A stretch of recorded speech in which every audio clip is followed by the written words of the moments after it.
Last thing here for you, Mr. Marceau. We found out on Raw this week that next week on Raw, Bron Breakker is getting his rematch for the Intercontinental title. Now, I know you're shaking in your boots. Jey Uso may not be holding on to the championship for much longer. How do you book this match? Does Bron get the belt back? Does Jimmy Uso come out and help Jey retain, and that's his way of getting in the good graces of Jey Uso? Is there a DQ finish? How do you book this next Monday night? Yeah, I mean, I think it all really depends on SmackDown. Like, maybe you kind of plant the seeds again a little bit that Jimmy's trying to get Jey. Maybe get some bloodline interference, and like you said, maybe Jimmy helps him and he retains. I'm not quite sure. I have a feeling he's just going to lose the belt back to Bron. Yeah. But maybe that's what happens. Maybe like I said, the bloodline gets involved, helps Bron basically beat Jimmy or beat Jey, and then that kind of pushes Jey to come help them. So I don't think he'll win. It was nice for his 3 weeks of being champion, but if I was putting my money on it, I'd say he's losing the belt. Yeah, I mean, he should probably lose clean, too, right? Like, obviously, Jimmy's not going to cost Jey the win. That would be stupid if he's trying to get back in his good graces. But I just feel like it's less about Jey in the sense that if you have Bron lose clean twice, he's not ruined, but I do feel like it does damage his credibility a little bit, because first of all, I don't know where you would go from there. Second of all, I just don't think he should be losing to Jey Uso twice. One thing was that's fine. It's a great moment, good match. They should have a good match next week. I don't know. I just feel like Bron Breakker should not be losing to Jey Uso twice. He should get that belt back next week. And if he doesn't, they could do a DQ finish and build to a third match, maybe a crown jewel or something. And I also don't think, for people wondering, because I remember when Jey won the belt a month ago, people were like, oh, he's not going to be involved in the Bloodline stuff now. What does winning the Intercontinental title have to do with the Bloodline? He could still appear in that match as the fucking IC champion. That doesn't really make a difference. He could be feuding with Bron Breakker while also reuniting with the Bloodline.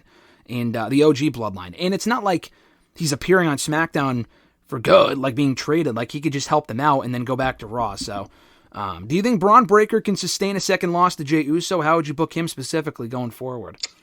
Yeah, it's a great question. I think, like I said, that's kind of why I'm leaning to him winning here. Yeah. Not that he can't afford a loss. Like, he can definitely afford to lose. I just feel like I wouldn't love it. So that's why I'm kind of just leaning to Jey losing it here. And then, like I said, just shack up with the Bloodline guys. I feel like that's just kind of where it's going.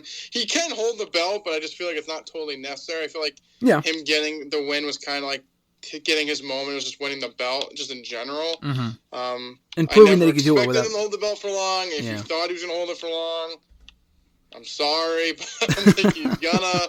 Not that I like big Jey Uso fan. I don't think he really needs to hold it for long. I think it was kind of just like showing that he could finally win was kind of more how I saw it. Like, finally got the big one. He finally was able to do it. I don't think he needed to hold the belt long. I don't think he should. So that's why I think he'll lose it back to Bron on Raw. Yeah, no, I think you hit the nail right on the head. I feel like that was to establish that Jey could do it on his own. It's in his fucking theme song. Oh, I can do it on my own. I'm on my own now, Oos, blah, blah, blah, blah. And he did. He won the championship on his own, didn't cheat, didn't have help. He established that he's successful as a single star, and not he's going to go crawling back to Jimmy, but they can reunite for a one-off and then reunite, like as a full-time tag team at some point down the road. I would not do that anytime soon. I think Jey is perfectly fine as a top-level babyface on Raw right now. But yeah, it plays into the story. Getting Sammy in there would be great too. We mentioned that. And listen, you'll be the first one to have in mind, Mr. Marceau. When that music hits, when Jey music hits on SmackDown one of these weeks, I'll have an ambulance on standby for you over in Mass. Oh, I'd go fucking crazy. Ooh, so wait, how does his theme song start? Is it Uso or is it... Do Jimmy's and Jey's theme song start with Uso? I think so, right? I think so, doesn't it? Yeah, it's just me, Uso. Yeah, his starts with Uso. Jimmy's doesn't start with it. It starts the... Bing, bing, oh, bing, right. bing, Yep. Uso. It does the piano first. Jey's is the Uso off the rap. That's what it is, yes. It starts with the da-da-da-da-dun-dun-dun-dun. Hey, listen. I was born again. I was marking last week. They played the music. I'm like, thank fucking God they did not change this song. Def Rebel, we just shit on them 5 minutes ago, but that's one of their few gems was that Jimmy Uso single song, and hopefully they don't get rid of it because it's such a good song and one of the. That's literally one of the best ones. They can't get rid of it. It's one of the best ones, and it's one of the few things that gives him an aura on the show. So, I mean, it might not be a rock-esque pop, but it's better than nothing. It makes Jimmy Uso worth watching on TV when he's not with Roman Reigns. Legit.